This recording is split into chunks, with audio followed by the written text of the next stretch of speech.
नमस्कार, बहुत स्वागत है आपका। इंडिया टीवी देख रहे हैं आप। मैं हूं आपके साथ प्राची पाराशर। कहानी कुर्सी की में आज हम बात करेंगे महाराष्ट्र की सियासत की, जहां जबरदस्त हलचल देखने को मिल रही है। एनसीपी के दो गुटों के बीच शक्ति प्रदर्शन में अजीत पवार आज अपने चाचा शरद पवार पर भारी पड़े हैं। थोड़ी देर में मुंबई के नरीमन पॉइंट पर शरद पवार गुट की मीटिंग शुरू होने वाली है। इस मीटिंग में अब तक एनसीपी के सिर्फ 10 एमएलए पहुंचे हैं। एनसीपी के 52 में से 35 विधायक अजीत पवार की मीटिंग में मौजूद हैं और 7 विधायकों का स्टैंड अभी तक क्लियर नहीं हो पाया है।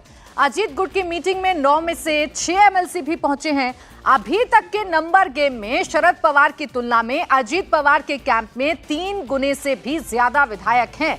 एनसीपी के कुल 53 विधायक हैं, जिनमें से 1 जेल में बंद हैं। और इसी कैलकुलेशन को अगर आप देखेंगे तो फिलहाल अजीत पवार पावर गेम में आगे नजर आ रहे हैं। अजीत पवार शक्ति में ज्यादा नजर आ रहे हैं। उनके पास विधायकों की जो संख्या है वो ज्यादा है।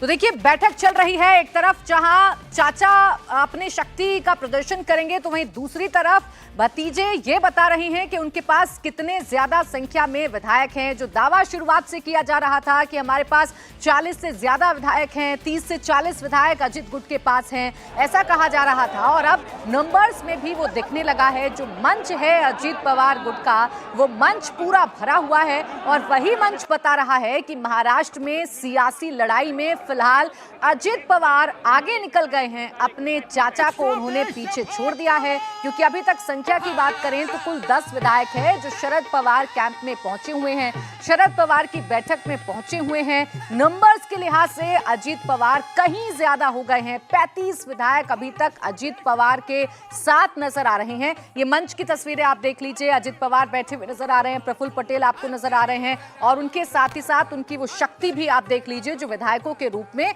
मंच पर नजर आ रही है। 35 विधायक अजीत पवार के पास हैं। अगर शरद पवार कैंप की अब बात कर लेंगे, जिसकी बैठक भी अब शुरू ही होने वाली है। सुप्रिया सुले मंच पर पहुंच चुकी हैं। वो उनके पास सिर्फ 10 विधायक हैं। और इस बीच देखिए, अजीत पवार कैंप की जो बैठक चल रही है उसमें छगन भुजबळ बोल रहे हैं, जो अभी अभी मंत्री भी बने हैं। सगळं काम जे आहे आतापर्यंत जे आहे थांबलेलं होतं, सांगून सुद्धा होत नव्हतं। दादांनी 4 दिवशी सांगितलं, मग हे काम होत नसेल तर मी जबाबदारी घेतो, पक्षाची जबाबदारी घेतो, मी हे सगळं करायला तयार आहे। दुसऱ्या दिवशी मी सांगितलं, जबाबदारी घेतो, मी हे सगळं करायला तयार आहे। दुसऱ्या दिवशी मी सांगितलं।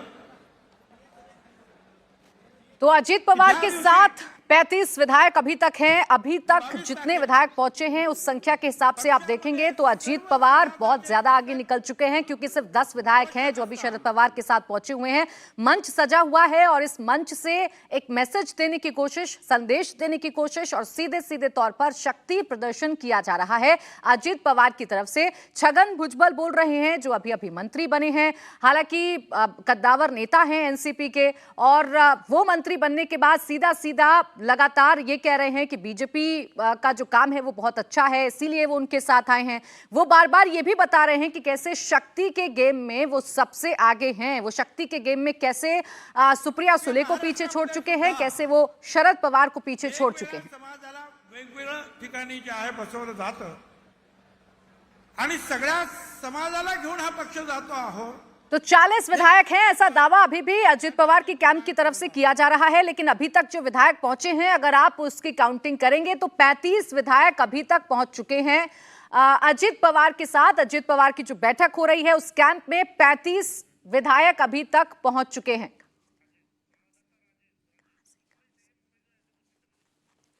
और राजेश हमारे सहयोगी इस वक्त हमारे साथ जुड़े हुए हैं। राजेश, जबरदस्त हलचल है। जो 2 तस्वीर हम देख रहे हैं, उन दोनों तस्वीरों में अजीत पवार तो बहुत आगे निकल गए हैं, लेकिन आप शरद पवार की बैठक को देख रहे हैं, उसमें कितने अभी तक विधायक पहुंचे हैं? क्या ये संख्या बढ़ेगी या पीछे छूट गए अब चाचा भतीजे से? देखिए, यहाँ जोश तो बहुत है वाईवी चौहान सेंटर पर, लेकिन संख्या कम है, यानी कि विधायकों की संख्या कम है। मैं कैमरामैन सागर खान से कहूँगा तस्वीरें दिखाएं। जोश कार्यकर्ताओं में है, नारे लगा रहे हैं लोग। जो विधायक पहुंचे हैं यहाँ पर उनकी संख्या 10 है। सांसद जो पहुंचे हैं वो भी आप हाथ पे गिन सकती हैं। फौजिया खान राज्यसभा की सांसद वो पहुंची हैं, अमोल कोल्ले लोकसभा के सांसद हैं वो पहुंचे हैं, सुप्रिया सुले यहाँ पे मौजूद हैं वो भी सांसद हैं। तो नंबर गेम में अजीत पवार बहुत आगे दिखाई दे रहे हैं। शरद पवार कैंप में यानी कि वाईवी चौहान सेंटर पर यह नंबर और आगे बढ़ेगा, इसकी उम्मीद बहुत कम दिख रही है। रोहित पवार, जितेंद्र अवार्ड और सुप्रिया सुले जो प्रमुख चेहरे शरद पवार कैंप में इस वक्त हैं, वो बार बार बाहर आते हैं, वो कार्यकर्ताओं में जोश भरने की कोशिश करते हैं। लेकिन एक या दो विधायक और आ सकते हैं यहाँ पर, बाकी इसके आगे शरद पवार कैंप में लिस्ट जो है वो 13 से 14 नहीं होनी है, ये सूत्र जो है वो बता रहे हैं। शरद पवार अभी भी सिल्वर ओक में अपने घर पे मौजूद हैं। उम्मीद वो भी कर रहे हैं कि ज्यादा से ज्यादा विधायक, ज्यादा से ज्यादा सांसद, कार्यकर्ता, पार्टी के पदाधिकारी पहुंचे, लेकिन यहाँ पर अजीत पवार बाजी मारते हुए दिखाई दे रहे हैं। बिल्कुल, अजीत पवार बहुत ज्यादा आगे निकले हुए हैं, शक्ति अपनी दिखा रहे हैं। 35 विधायक अभी तक पहुंच चुके हैं और राजेश, जैसा कि आप बता रहे हैं कि ये संख्या बढ़ने वाली नहीं है। जितने लोग अभी तक पहुंचे हैं शरद पवार के साथ, बस उतने ही लोग नजर आएंगे। लेकिन हम अगर बड़े नामों की बात करें राजेश, तो कितने बड़े लोग पहुंच चुके हैं, कितने वरिष्ठ जो नेता हैं एनसीपी के वो शरद पवार कैंप में नजर आ रहे हैं? देखिए, जो वरिष्ठ नेताओं की बात करें तो अनिल देशमुख जो है वो नजर आ रहे हैं। वो वरिष्ठ हैं, उम्र दराज हैं, शरद पवार के साथ पिछले कई सालों से हैं, वो इस वक्त उनके साथ नजर आ रहे हैं। बाकी जितने लोग शरद पवार कैंप में नजर आ रहे हैं वो यंग लीडर्स हैं, और यही वजह है कि शरद पवार पिछले कुछ भाषणों में या प्रेस कॉन्फ्रेंसेस में यंग लीडरशिप को ये पार्टी की कमान देने की बात करते रहे हैं। तो पुराने लीडर्स की जहां तक आप बात कर रही हैं, उसमें एक बड़ा चेहरा जो जिसे लोग जानते हैं, पहचानते हैं, उसमें अनिल देशमुख ही नजर आ रहे हैं। बाकी सुप्रिया सुले हैं जो उनकी बेटी हैं, जिन्हें कार्याध्यक्ष बनाया गया है। बाकी के अगर नाम बता दूं मैं आपको, राजेंद्र शिंगने हैं, जितेंद्र अवार्ड हैं जो कि बहुत पुराने तो नहीं है लेकिन शरद पवार के कैंप के हैं, काफी लॉयल हैं उनके, वो पहुंचे हैं। प्राजक्त तानपुरे पहुंचे हैं, पहले अजीत पवार के साथ थे, फिर इधर आ गए।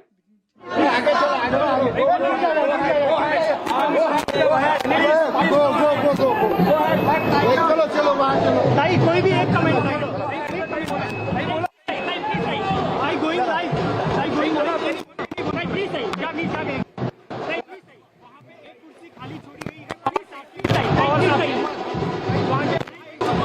खाली छोड़ी गई है पवन साहब के लिए। मैम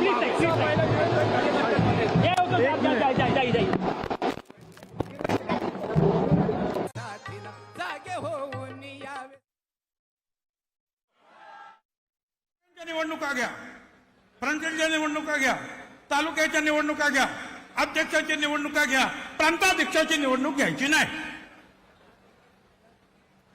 अहो, तुमची निवडणूक नाही घेत तर आमची निवडणूक कशाला घेता? मग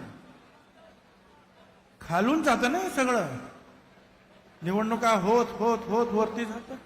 हा पिरॅमिड आहे ना, तुम्ही हलणार नाही आणि बाकीच्यांना सांगता की बदलायचं आहे, भाकऱ्या फिरवायच्या आहेत। अरे पण ही मेन रोटला बसलेला आहे तो फिरवायला पाहिजे का नाही?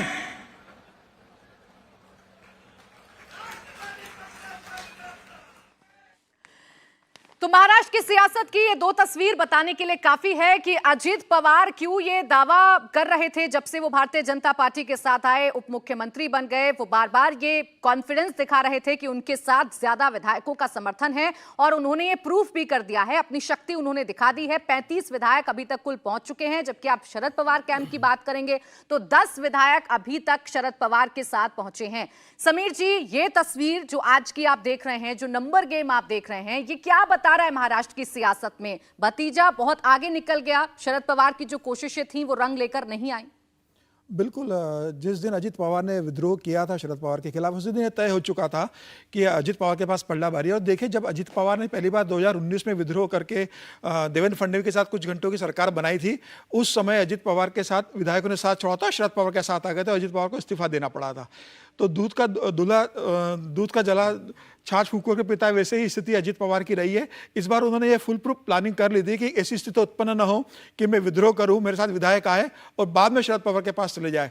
तो मुझे लगता है उन्होंने बहुत प्लानिंग से तैयारी की, पूरा 1 साल का समय लिया। और एकनाथ शिंदे ने जिस तरीके से उद्धव ठाकरे के साथ विद्रोह करके उसका चुनाव चिन्ह लिया, पार्टी का नाम लिया और पूरे विधायक अपने साथ ले गए, उसी तर्ज पर अजित पवार ने लगातार प्लानिंग की, सब विधायकों को इकट्ठा किया, समझाया, बात की, पार्टी संगठन में सबको तैयार किया और फिर उन्होंने पार्टी के अंदर बगावत का बिगुल फूंका। तो यह बहुत स्पष्ट क्लियर है कि अजित पवार का पल्ला बहुत ज़्यादा भारी है। लेकिन फिर भी मैं एक बात कहना चाहूँगा कि यह अभी सही स्थान नहीं है किसके साथ विधायक है। बेसिकली इसका फैसला तो विधानसभा के अंदर होगा, पटल पे होगा और स्पीकर डिसाइड करेंगे कि किसके साथ कितने विधायक है। हो सकता है इसमें से कुछ विधायक अजित पवार का साथ छोड़कर कुछ दिन में शरद पवार के जा सकते हैं। और ये भी हो सकता है कि शरद पवार के कुछ विधायक अजित पवार अपने आप को स्ट्रॉन्ग करने के लिए अजित पवार के कैंप पे जितने भी नेता या जितने भी विधायक पहुंच रहे हैं, बाकायदा उनसे साइन करवाए जा रहे हैं, बाकायदा लिखा पढ़ी करवाई जा रही है। एफिडेविट का बहुत ज्यादा महत्व नहीं है। वो कल ये कह सकते हैं कि हम पे प्रेशर में साइन करवा लिया गया, हम पे दबाव डाल दिया गया था साइन करने के लिए। तो साइन कराने का तो ठीक है, प्रेशर पॉलिटिक्स है ये, इसमें कोई दो राय नहीं। लेकिन ये कोई अंतिम सत्य नहीं है कि जिसने साइन कर दिया वो आपको छोड़ नहीं सकता। ये दोनों खेमे से शरद पवार ने जिनसे साइन करा के रखा है वो भी अजित पवार के पास जा सकते हैं और अजित पवार के खेमे के भी कुछ विधायक शरद पवार के पास जा सकते हैं। लेकिन जो परिस्थितियां पिछले कुछ दिनों से चल रही है उसके बाद मुझे ऐसा लगता है कि अब शरद पवार के हाथ से बाजी निकल चुकी है और अब शरद पवार असली सुप्रीमो बन चुके हैं राष्ट्रवादी कांग्रेस पार्टी के, अपने चाचा को मात दे चुके हैं। अजीत पवार, हाँ अजित पवार। विनोद जी देखिए, ना सिर्फ विधायकों की संख्या, अगर आप पार्टी के दिग्गज नेताओं को भी देखेंगे या वरिष्ठ नेताओं को देखेंगे या जाने पहचाने चेहरों की अगर आप बात करेंगे तो वो भी अजीत पवार के साथ जाते हुए नजर आ रहे हैं। बहुत ज्यादा संख्या नहीं है जो शरद पवार गुट में पहुंचे हों वो नेता जो बहुत दिग्गज हैं या जो जाने जाते हैं। एनसीपी का नाम लो तो उनका चेहरा सामने आ जाता है। ये भी तो बताता है कि कमजोर हो गई पकड़। देखिए, सत्ता का सुख और सत्ता के कोप से संरक्षण, दो गारंटियां अगर अजीत पवार दे रहे हैं तो जाहिर है उनके पास नंबर ज़्यादा होंगे। शरद पवार ये गारंटी नहीं दे सकते, ना वो सत्ता का सुख दे सकते हैं अपने विधायकों को, ना सत्ता के कोप से संरक्षण की गारंटी दे सकते हैं। तो आज की तारीख में अजीत पवार का पलड़ा निश्चित रूप से 35 विधायक अगर उनके साथ बैठे हुए हैं तो भारी है। असली फिर मैं कहता हूँ अभी तो अजीत पवार का पलड़ा निश्चित रूप से भारी रहेगा। अब परीक्षा शरद पवार और सुप्रिया सुले की है या उनके साथ जो नेता हैं और खासकर युवा नेता हैं जिनके बारे में शरद पवार हमेशा कहते रहे युवा नेताओं को कमान दी जानी चाहिए। और शरद पवार ने अपनी पहली प्रेस कॉन्फ्रेंस में यही कहा था कि अब मैं पार्टी को नए सिरे से खड़ा करूंगा। तो उतनी मेहनत, उतनी हिम्मत और उतना ही जोश शरद पवार और सुप्रिया सुले, उनके साथ जो बचे हुए विधायक और नेता हैं बने हुए जो हैं, वो अगर दिखा पाएंगे जनता के बीच में तो फाइनल जो फैसला होगा कि एनसीपी की जो ताकत है वो किसके पास रहेगी। हो सकता है तकनीकी तौर पर एनसीपी अजीत पवार के पास चली जाए, जैसे शिवसेना चली गई उद्धव ठाकरे के साथ टेक्निकल आधार पर, चूंकि विधायक 35 आ गए, सांसद भी हो सकता आ जाए। और जो लेकिन चुनावी जमीन पे जब मैदान पे जब लोकसभा चुनाव में जब उतरेगी पार्टी, क्योंकि उस विधानसभा चुनाव उसके बाद है, विधानसभा चुनाव उसके 6-7 महीने बाद है, मतलब अप्रैल मई में लोकसभा चुनाव 24 में होंगे और उसके बाद अक्टूबर में विधानसभा चुनाव होंगे। उस समय तो समय है। अगर लोकसभा चुनाव में जो गुट शरद पवार की एनसीपी या अजीत पवार की एनसीपी, उनका प्रदर्शन कैसा रहता है उसके आधार पर फिर विधानसभा चुनाव में तय होगा। और तब जो है असली तस्वीर तो 2024 के चुनाव में ही सामने आ जाएगी जनता के बीच की। तो ये चुनौती शरद पवार के लिए भी है और ये चुनौती अजीत पवार के लिए है। अजीत पवार के लिए स्थिति इसलिए मुफीद है कि सत्ता का संरक्षण उनके पास है, केंद्र सरकार उनके साथ है, राज्य सरकार उनके साथ है और विधायक 35 उनके साथ हैं। शरद पवार के पास ये कुछ नहीं है, सिर्फ अपनी छवि, अपनी भावनात्मक अपील, अपना कद और अपना जो है 50 साल और से ज़्यादा का राजनीतिक जीवन वो है और कुछ वो युवा नेता है जिनको वो आगे ला सकते हैं। और देखिए, इस बीच एक और संख्या बढ़ गई है उनके समर्थन में आए लोगों की। शरद पवार की अगर हम बात करें तो जयंत पाटिल पहुंच गए हैं और सुप्रिया सुले लगातार मंच का संचालन कर रही हैं। सुप्रिया सुले जो लोग पहुंचे हुए हैं, जो समर्थन में लोग पहुंचे हुए हैं, उन्हें बता रही हैं कि आप थोड़ा इंतजार करिए, थोड़ी सी देरी हो रही है क्योंकि अभी शरद पवार को पहुंचना है यहाँ बैठक वाली जगह पर, वाईबी चौहान सेंटर पर पहुंचना है और यहाँ पहुंचने के बाद वो क्या कहेंगे इस पर भी सभी की निगाहें हैं। लेकिन ये संख्या बढ़कर अब 11 हो चुकी है। शरद पवार कैंप में 11 विधायक पहुंच चुके हैं। अजित पवार की बात करें तो वो अभी भी बहुत आगे हैं। 35 विधायक उनके साथ अभी तक नजर आ रहे हैं जो पहुंच चुके हैं उनकी बैठक में, और इसी को लेकर लगातार अजित पवार कैंप की तरफ से दावा भी किया जा रहा है कि 35 नहीं है, 35 से भी ज्यादा बढ़कर ये संख्या 40 होगी। मी मनापासून दिलगिरी व्यक्त करते, सगळे हॉल फुल आहेत। हेलो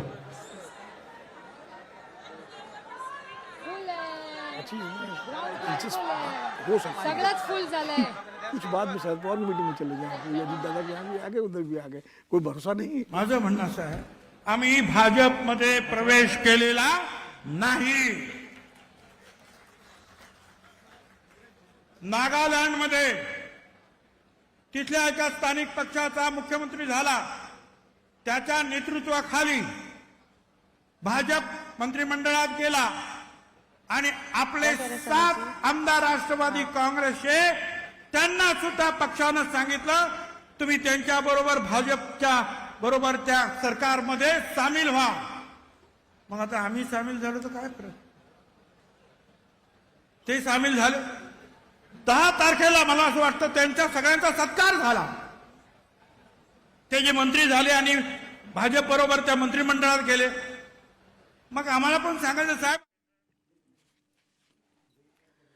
तो एक तरफ छगन भुजबल हैं जिन्होंने मंच संभाल रखा है, दूसरी तरफ सुप्रिया सुले जो बार बार जो उनके साथ लोग आए हुए हैं, जो कार्यकर्ता आए हुए हैं, जो विधायक आए हुए हैं, उनकी हौसला अफजाई कर रही हैं, बार बार उनका उत्साह बढ़ा रही हैं और कह रही हैं थोड़ा इंतजार करिए, शरद पवार भी अब से कुछ देर बाद यहां पर पहुंच जाएंगे। तो जोश पूरा बढ़ाया जा रहा है हर्षवर्धन जी, लेकिन यहां से क्या कोई वापसी हो सकती है? क्या यहां से कह सकते हैं कि अभी भी गेम पलट सकता है? नहीं, महाराष्ट्र माझा करता, महाराष्ट्र माझा रेवावरधा कृष्ण कोयना भद्रा गोदावरी एक पणाचे भरती पाणी मातीच्या घागरी भीमतडीच्या साहेबांबरोबर राहिलो, एकनिष्ठ राहिलो, काम केलं, पण मग आता का बराच वेळ झाल्यामुळे अनेकांना बोलायचं।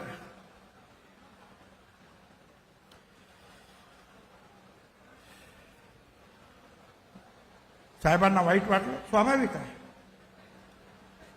दिलीप वळसे पाटलांपासून ते सगळी मंडळी गेल्यानंतर त्यांच्या डोळ्यामध्ये पाणी।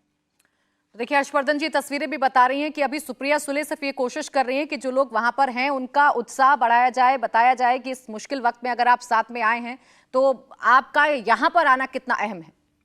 नहीं प्राची, मुझे लगता है कि ये तस्वीरें महाराष्ट्र की राजनीति की रोचक तस्वीरें हैं। ठीक है, ये तो ठीक है, परिवार में विभाजन हो गया, शरद पवार अजित पवार टूट गए, लेकिन महाराष्ट्र की राजनीति के लिहाज से आप देखें तो एनसीपी कोई ऐसी पार्टी रही नहीं है। मैं बार बार कहता हूं कि पूरे महाराष्ट्र की भी पार्टी नहीं है, लेकिन शरद पवार एक ऐसे नेता के तौर पर उभरते हैं जो अपने लोगों को भरोसा दिलाते हैं कि हम जहां भी रहेंगे वहां कुछ तो आपके लिए ताकत देंगे।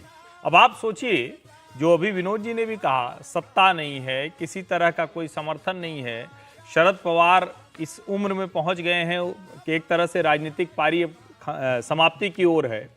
उस समय में भी एक कोशिश है, जो हम लोग वाईबी चौहान सेंटर में देख रहे हैं, एक कोशिश है। वहां जिस तरह की भीड़ जुटाई गई है उसमें जनप्रतिनिधि भी बहुत कम है, हो सकता है पदाधिकारी भी बहुत कम हो, चेहरे तो बिल्कुल नहीं दिख रहे हैं, लेकिन अपनी एक शैली में कोशिश हो रही है। और एक चीज मैं देख रहा हूं कि सुप्रिया सुले शायद पहली बार कोई उनको देख रहा होगा कि इस तरह से वो सक्रिय हैं, क्योंकि अभी तक तो पिता की छत्र छाया में ऊपर छतरी लगी हुई थी, कुछ करना ही नहीं था, उन्हें पता ही नहीं चलता था, भाई की भी छत्र छाया थी।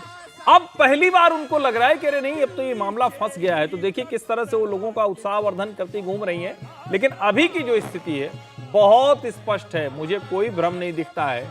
अजीत पवार लीड ले चुके हैं, लीडर बन चुके हैं, एनसीपी उन्हीं के पीछे खड़ी हो रही है और अजीत पवार ये भरोसा दिलाने में कामयाब है कि शरद पवार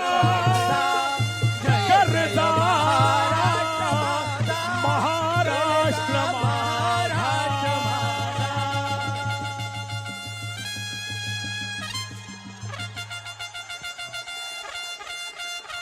राष्ट्रवादी काँग्रेस पक्षाचा शरद पवार साहब तुम आगे बढ़ो,